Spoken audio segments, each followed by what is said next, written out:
మాజీ మంత్రి హరీష్ రావును పోలీసులు అరెస్ట్ చేశారు. ఆయనతో పాటు మాజీ మంత్రులు సబితా ఇంద్రారెడ్డిని, ఎర్రబెల్లి దయాకర్ రావును అరెస్ట్ చేశారు. ఎక్కడికి తరలిస్తున్నారో మాత్రం పోలీసులు చెప్పలేదు. ఔటర్ రింగ్ రోడ్ మీదుగా శంషాబాద్ వైపు పోలీసులు వాహనాలు వెళ్తున్నాయి. ఇక మరోవైపు పోలీసుల తీరుపై బీఆర్ఎస్ శ్రేణులు ఆగ్రహం వ్యక్తం చేస్తున్నారు. కష్టాల్లో ఉన్న రైతుల్ని పరామర్శించేందుకు వెళ్తుంటే ఎందుకు అడ్డుకున్నారని ప్రశ్నిస్తున్నారు.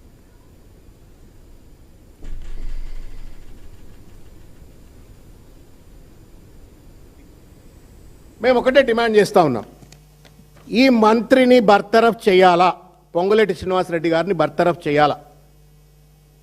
He's become a predator, real estate ప్రిడేటర్గా మారిపోయినటువంటి ఒక పొంగులేటి శ్రీనివాసరెడ్డి గారిని బర్తరఫ్ చేయాలా. నేను నిన్న చూసిన ఎక్కడనో సోషల్ మీడియాలో చూసినాను, వాడు కంపెనీ వాళ్ళట, సిగ్గులేదండి ఇంకా వాళ్ళకు కూడా. రైతులట బ్లాక్మెయిల్ చేస్తున్నారట,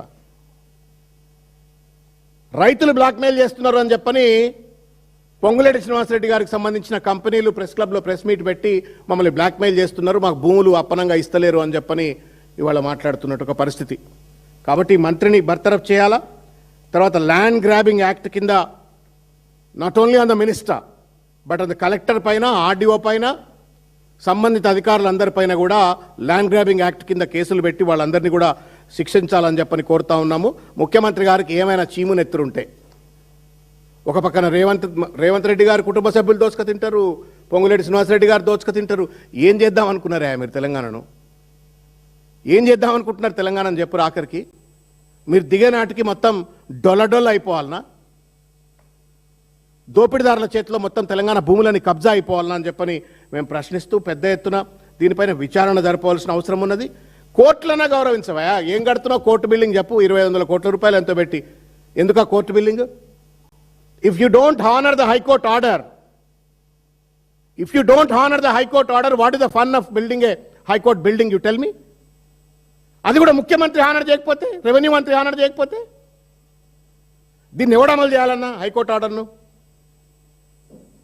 when there is a dispute that there is a government land versus some private fellows మధ్య డిస్ప్యూట్ జరిగినప్పుడు హైకోర్టు ఒక స్పష్టమైన ఆర్డర్ ఇచ్చి ఇది ప్రభుత్వ భూమి అని చెప్పిన తర్వాత ఎవడు కాపాడాలి ఈ ఆర్డర్ని?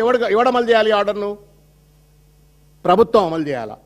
కంచె చేను వేసినట్టు వాడే దోచుకు తింటా ఉంటే కనీసం ముఖ్యమంత్రి అన్నా, మంత్రి తింటారు. ముఖ్యమంత్రి పక్కన పెట్టండి, ఇది collective, cabinet is a collective decision.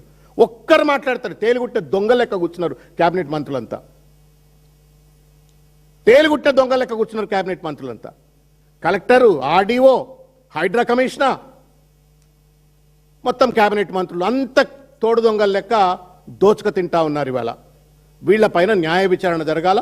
ఆ భూములను ఎట్టి పరిస్థితిలో వదిలిపెట్టే సమస్య లేదు. ప్రజల భూములవి, ప్రజల కోసం, భవిష్యత్ తరాల కోసం బీఆర్ఎస్ పార్టీ కొట్లాడుతుంది, కాపాడుతుంది. ఇప్పుడు పెద్దలు ఆర్ఎస్ ప్రవీణ్ కుమార్ గారు మాట్లాడతారు.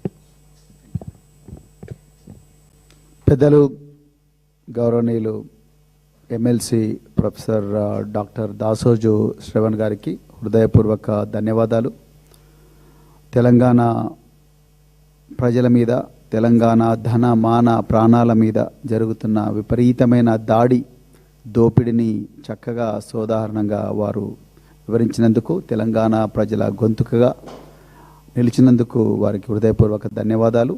ఈరోజు ఈ భూదోపిడిని అడ్డుకోవడానికే శాసనసభలో డిప్యూటీ ఫ్లోర్ లీడర్, అదేవిధంగా మాజీ మంత్రివర్యులు శ్రీ హరీష్ రావు గారు, మరొక మాజీ మంత్రివర్యులు సబితా ఇంద్రారెడ్డి గారు, మరొక మాజీ మంత్రివర్యులు ఎర్రబెల్లి దయాకర్ రావు గారు, వీళ్ళందరూ కూడా పరిగి దగ్గరికి వెళ్తుంటే వాళ్ళను అరెస్ట్ చేయడం తీవ్రంగా ఖండిస్తున్నాం. ఇదే రేవంత్ రెడ్డి గారు నిన్ననే ఆదిలాబాద్లో మీకు 7వ గ్యారంటీగా ప్రజాస్వామ్యాన్ని ఇచ్చాను, స్వేచ్ఛనిచ్చాను, మరి మీరందరూ ఏమైనా మాట్లాడొచ్చు, ఎక్కడైనా తిరగొచ్చన్న రేవంత్ రెడ్డి గారు 24 గంటలు కూడా ముగియక ముందే